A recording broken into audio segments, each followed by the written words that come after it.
Bonsoir les amis, et comme d'habitude, j'ose espérer que vous vous portez bien, peu importe la partie du monde dans laquelle vous me regardez. Salutations spéciales comme ça à toutes les personnes qui me suivent du côté du Maroc. Merci vraiment pour la force que vous me donnez. Merci pour les messages d'encouragement. Merci pour les likes, les partages et les commentaires. Vraiment, vous êtes un peuple en or. Merci aussi pour toutes les personnes qui me regardent du côté du Sénégal, les rec, vous aussi, vous êtes formidables, chapeau. La Côte d'Ivoire, la France, merci pour toutes ces personnes-là. Nous sommes aujourd'hui 459. Je vous remercie humblement pour vous être abonné à notre chaîne et on va continuer comme ça, toujours à donner le meilleur de nous-mêmes dans les vidéos. Une fois de plus, merci pour la confiance. Alors, le chiffre du jour, c'est 1 milliard d'euros, les amis.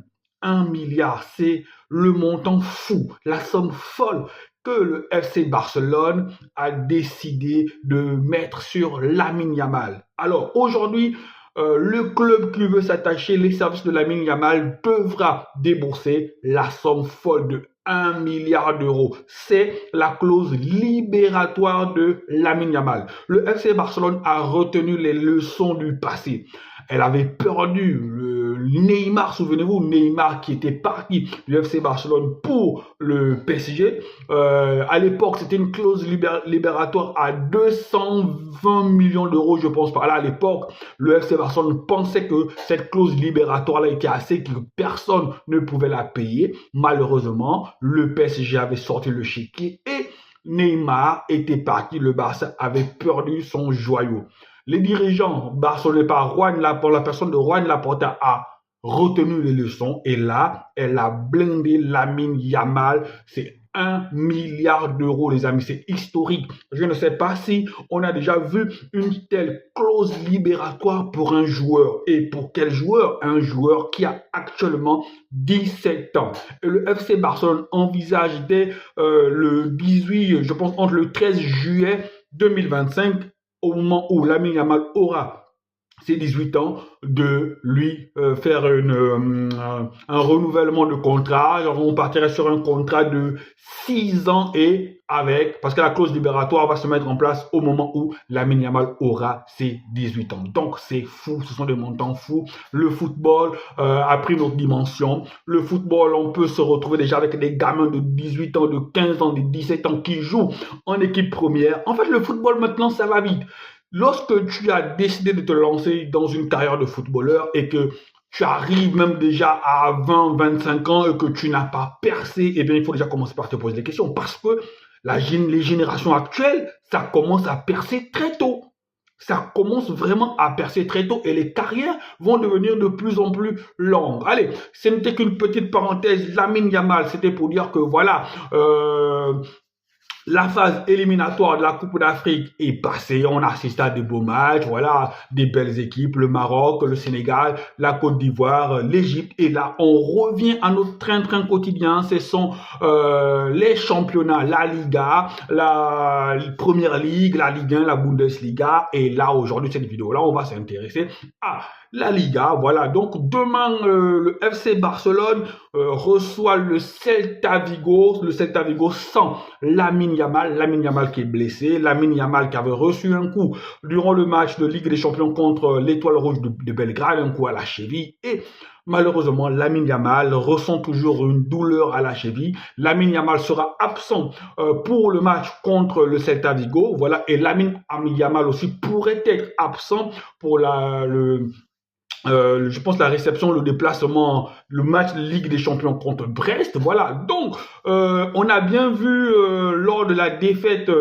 contre, ils ont perdu contre qui là? Oui, contre la Real Sociedad, que l'absence de Lamine Yamal était préjudiciable pour l'attaque du FC Barcelone. On a bien vu que Rafinha et Lewandowski étaient orphelins du dynamisme et des percussions de Lamine Yamal sur le côté. On a aussi bien vu que Jules Koundé, la relation entre Jules Koundé sur le côté droit était très très importante et qu'en l'absence de Lamine Yamal, Jules Koundé n'a pas eu le rendement habituel sur le côté. Donc, Lamine Yamal, il faut que le FC Barcelone préserve ce joueur-là. Voilà, s'il faut qu'on se passe de lui durant les deux matchs, donc le match de Celta Vigo et le match de Brest, on doit se passer de lui parce que, souvenez-vous qu'on a toujours le précédent de Ansu Fati. Ansu Fati était une pépite, Ansu Fati était destiné à prendre la relève dans ce FC Barcelone. Là, Ansu Fati a eu une blessure, Ansu Fati est revenu trop tôt, trop vite parce que le Barça était dans l'urgence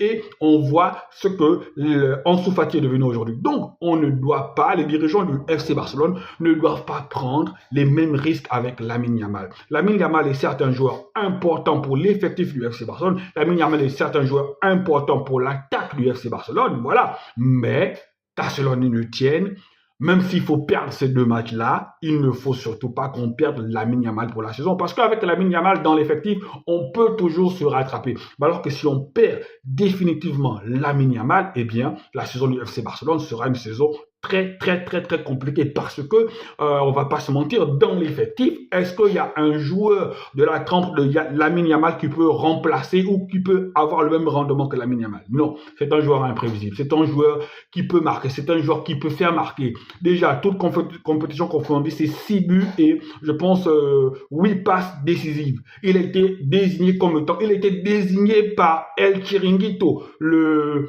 magazine ou l'émission pro madrilène comme étant le meilleur joueur de Liga, comme étant le joueur le plus influent de Liga, devant des joueurs comme Vinicius et Kylian Mbappé. C'est pas rien, ça montre très bien l'importance de Lamine Yamal, non seulement pour le FC Barcelone, mais aussi l'importance de Lamine Yamal pour la Liga tout entière, parce que souvenez-vous que la Liga, ou bien la majorité des championnats, ont besoin de têtes d'affiche pour exister.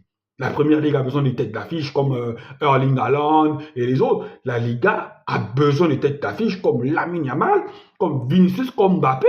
On pensait qu'avec l'arrivée de Mbappé, que Mbappé allait être la tête d'affiche, mais en ce moment, quand on voit les votes, eh bien c'est Lamine Yamal qui arrive largement devant des joueurs comme Vinicius, Kylian Mbappé, Rafinha et même Robert Lewandowski. Donc, le Barça doit jouer demain. L'objectif, c'est quoi? C'est gagner pour mettre le Real de Madrid provisoirement à 9 points. N'oubliez pas que le Real de Madrid a un match en retard. Donc, les deux équipes sont virtuellement à 3 points de différence. Donc, la lutte pour la Liga est lancée. La lutte pour la Liga est plus que jamais ouverte et bien malin qui pourra nous dire à la fin qui gagnera cette Liga. Allez, ciao à vous et n'oubliez pas, toujours commenter. J'ai besoin de savoir ce que vous pensez. J'ai besoin que vous puissiez me donner aussi votre avis. Voilà. Donc, je vous envoie plein d'ondes positives comme ça. Et demain, on va débriefer le match du Barça. Voilà. Et après, on va faire aussi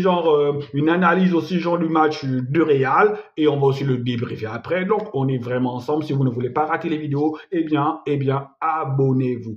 Ciao.